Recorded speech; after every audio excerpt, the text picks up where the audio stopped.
Next ಏನಂದರೆ ಶೀಘ್ರ ಸ್ಖಲನ, ಅಂದರೆ ಟೈಮ್ಗಿಂತ ಮುಂಚೆನೇ ಡಿಸ್ಚಾರ್ಜ್ ಆಗೋದು. ಏನು ಬುಕ್ ಡೆಫಿನೇಷನ್ ಏನು ಹೇಳುತ್ತಪ್ಪ? ಬುಕ್ ಡೆಫಿನೇಷನ್ ಏನು ಹೇಳುತ್ತೆ ಅಂದರೆ, ಒಂದು ಮನುಷ್ಯ 1 ನಿಮಿಷ ಒಳಗಡೆನೇ, ಅಂದರೆ ಅವ್ರ ಪಾರ್ಟ್ನರ್ ಜೊತೆಗೆ ಫೋರ್ ಪ್ಲೇ ಆದಮೇಲೆ ಯಾವಾಗ ಡೈರೆಕ್ಟ್ ಇಂಟರ್ಕೋರ್ಸ್ ಆಗುತ್ತೆ ಅಂದರೆ ಯೋನಿ ಒಳಗಡೆ ಯಾವಾಗ ಲಿಂಗ್ ಹೋಗುತ್ತೆ ಅಲ್ಲ, ಅಟ್ಲೀಸ್ಟ್ ಅವನು 1 ನಿಮಿಷ ಹೊರಗಡೆ ಮಾಡಬೇಕು ಈ ಕ್ರಿಯೆನ. ಸೊ 1 ನಿಮಿಷ ಒಳಗಡೆ ಡಿಸ್ಚಾರ್ಜ್ ಮಾಡ್ತಾಯಿದೆ ಅಂದರೆ ಶೀಘ್ರ ಸ್ಖಲನ ಅಂತ. ಇದು ಬುಕ್ನಲ್ಲಿರುವ ಡೆಫಿನೇಷನ್. ಬಟ್ ನನ್ನ ಪರ್ಸ್ನಲ್ ಪ್ರಾಕ್ಟೀಸ್ನಲ್ಲಿ ನನ್ನ 15 ವರ್ಷದ ಎಕ್ಸ್ಪೀರಿಯೆನ್ಸ್ ಪ್ರಕಾರ ಏನು ಹೇಳ್ತೀನಿ ಅಂದರೆ, ಇದು 1 ನಿಮಿಷದಲ್ಲಿ ಒಂದು ಮಹಿಳೆಗೆ ಏನೂ ಗೊತ್ತಾಗಲ್ಲ. ಒಂದು ಮಹಿಳೆಗೆ ಆ್ಯಕ್ಟಿವೇಟ್ ಆಗಬೇಕಂದ್ರೆ 8 ನಿಮಿಷ 10 ನಿಮಿಷ ಫಸ್ಟ್ ಫೋರ್ ಪ್ಲೇ ಮಾಡಬೇಕು.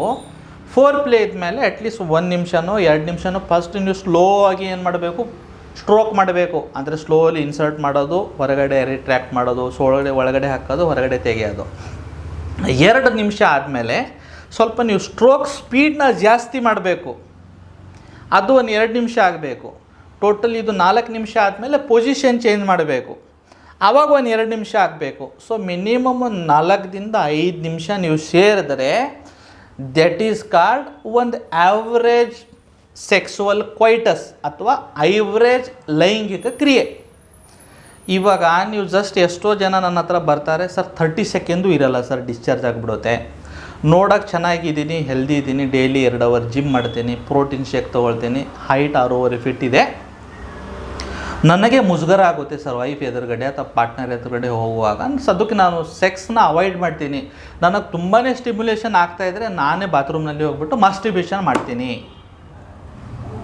ಬಟ್ ಇವಾಗ ಎಷ್ಟು ದಿವಸ ಅಂತ ನಾನು ಪಾರ್ಟ್ನರ್ನ ಅವಾಯ್ಡ್ ಮಾಡೋಕ್ಕಾಗುತ್ತೆ ಸರ್?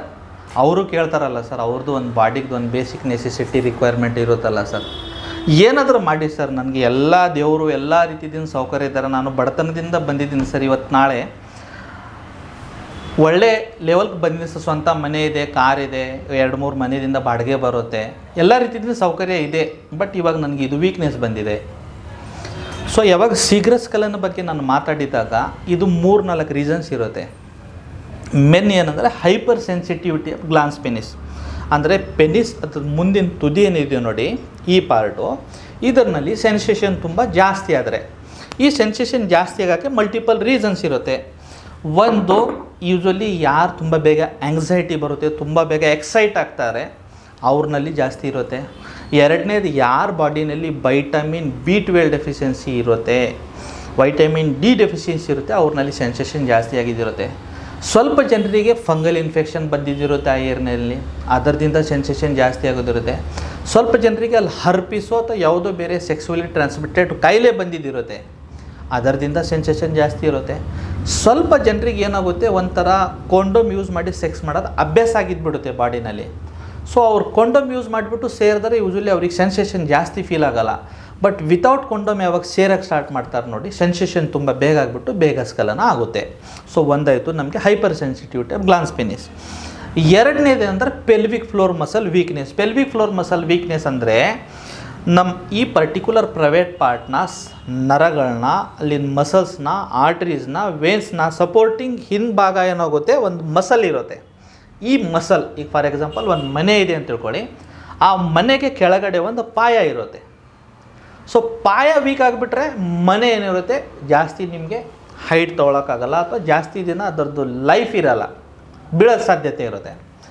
ಸೊ ಯಾವಾಗ ನಿಮ್ಮದು ಪಾಯ ಕರೆಕ್ಟಾಗಿಲ್ಲ ಅಂದರೆ ಮನೆ ಬೀಳೋ ಸಾಧ್ಯತೆ ಇರುತ್ತೆ ನೋಡಿ. ಇಲ್ಲಿ ಕೂಡ ನಿಮ್ಮ ಪೆನಿಸ್ನಲ್ಲಿ ಇದು ಪಾಯ, ಈ ಪೆಲ್ವಿಕ್ ಫ್ಲೋರ್ ಮಸಲ್ ಅಂದರೆ ಈ ಮಸಲ್ ವೀಕ್ ಆಯಿತು, ಅದು ವ್ಯಾಯಾಮ ಇಲ್ಲ ಅಂತ ಇರ್ಬೋದು, ಅದು ವೇಟ್ ಗೇನ್ ಆಗಿದ್ದರಿಂದ ಇರ್ಬೋದು, ಅಥವಾ ಡಯಾಬಿಟೀಸಿಂದ ಇರ್ಬೋದು, ಅಥವಾ ಲೋಕಲ್ ಏರಿಯಾನಲ್ಲಿ ಆಗೋ ಬೇರೆ ಪ್ರಾಬ್ಲಮ್ದಿಂದ ಆಗಿರ್ಬೋದು.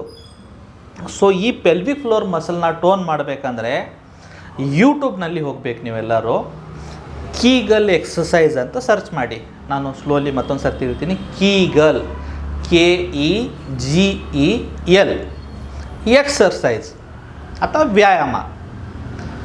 ಆವಾಗ ನಿಮಗೆ ಇದ್ರದ್ದು ವೀಡಿಯೋಸ್ ಬರುತ್ತೆ. ಅಥವಾ ನನ್ನದೇ ಯೂಟ್ಯೂಬ್ ಚಾನಲ್ ನಿಮಗೆ ಕೀಗಲ್ ಎಕ್ಸರ್ಸೈಸ್ ಸರ್ಚ್ ಮಾಡಿದ್ರು ಕೂಡ ಯೂಟ್ಯೂಬ್ನಲ್ಲಿ ನಿಮಗೆ ವೀಡಿಯೋಸ್ ಬರುತ್ತೆ. ಅದರಲ್ಲಿ ಈ ಪರ್ಟಿಕ್ಯುಲರ್ ಅಂದರೆ ಹೊಕ್ಕಳ ಕೆಳಗೆದಿಂದ ನಿಮ್ಮದು ಮೋಷನ್ ಏರಿಯಾದ ಪಾಯಿಂಟು, ಈ ಪಾಯಿಂಟ್ನಲ್ಲಿ ಇರುವ ಮಸಲ್ನ ಸ್ಟ್ರೆಂತ್ಗಾಗಿ ಎಕ್ಸಸೈಸಸ್ ಬರುತ್ತೆ. 4 ಅಥವಾ 5 ಸೆಟ್ ಎಕ್ಸಸೈಸಸ್ ಹೇಳ್ಕೊಡ್ತಾರೆ. ಆ ಎಕ್ಸಸೈಸ್ನ ಡೈಲಿ ಒಂದು 5 ನಿಮಿಷನೋ 10 ನಿಮಿಷನೋ ಟೈಮ್ ಇದ್ದರೆ 20 ನಿಮಿಷ ಡೈಲಿ ಮಾಡೋಕ್ಕೆ ಸ್ಟಾರ್ಟ್ ಮಾಡಿ. ಈ ಪೆಲ್ವಿಕ್ ಫ್ಲೋರ್ ಮಸಲ್ ವೀಕ್ನೆಸ್ ಇದ್ದರೆ, ಮತ್ತೊಂದು ಸತಿ ರಿಪೀಟ್ ಮಾಡ್ತೀನಿ, ಪೆಲ್ವಿಕ್ ಫ್ಲೋರ್ ಮಸಲ್ ವೀಕ್ನೆಸ್ ಏನಾದರೂ ಇದ್ದರೆ ನೀವು 1 ಕ್ವಿಂಟಲ್ ಯಾಕೆ 10 ಕ್ವಿಂಟಲ್ ಯಾವುದೋ ಪಿಲ್ಸ್ ತೊಗೊಂಡ್ರೆ ನಿಮಗೆ ಯಾವುದೋ ರೀತಿ ಇದರಲ್ಲಿ ಬೆನಿಫಿಟ್ ಆಗೋದೇ ಇಲ್ಲ. ಯಾಕಂದರೆ ನರ್ವ್ ಡ್ಯಾಮೇಜ್ಗೆ ಟ್ರೀಟ್ಮೆಂಟ್ ಇದೆ, ವೇನಸ್ ಡ್ಯಾಮೇಜ್ಗೆ ಟ್ರೀಟ್ಮೆಂಟ್ ಇದೆ, ಹಾರ್ಮೋನಲ್ ಡ್ಯಾಮೇಜ್ಗೆ ಟ್ರೀಟ್ಮೆಂಟ್ ಇದೆ. ಬಟ್ ಮಸಲ್ಸ್ ಯಾವಾಗ ವೀಕ್ ಆಗುತ್ತೆ ಆ ಮಸಲ್ಸ್ನ ನೀವೇ ಸ್ಟ್ರಾಂಗ್ ಮಾಡಬೇಕು. ಯಾವುದೋ ಪಿಲ್ ತೊಗೊಂಡ್ಬಿಟ್ಟು ನಾನು ಅದನ್ನು ಸ್ಟ್ರಾಂಗ್ ಮಾಡ್ತೀನಿ ಅಂದರೆ ಆಗಲ್ಲ. ಅನ್ಲೆಸ್ ಆ್ಯಂಡ್ ಅಂಟಿಲ್ ನೀವು ಎಕ್ಸಸೈಸ್ ಮಾಡಬೇಕು.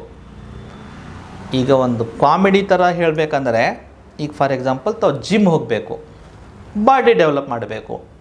ನಾನು ದಿನ ಜಿಮ್ ಹೋಗ್ತೀನಿ ಸರ್, 1 ಅವರ್ ಕೂತ್ಕೊಂಡು ಬರ್ತೀನಿ ಅಂದರೆ ನನ್ನ ಬಾಡಿ ಯಾಕೆ ಡೆವಲಪ್ ಆಗ್ತಾಯಿದೆ ಅಂದರೆ ಆಗಲ್ಲ.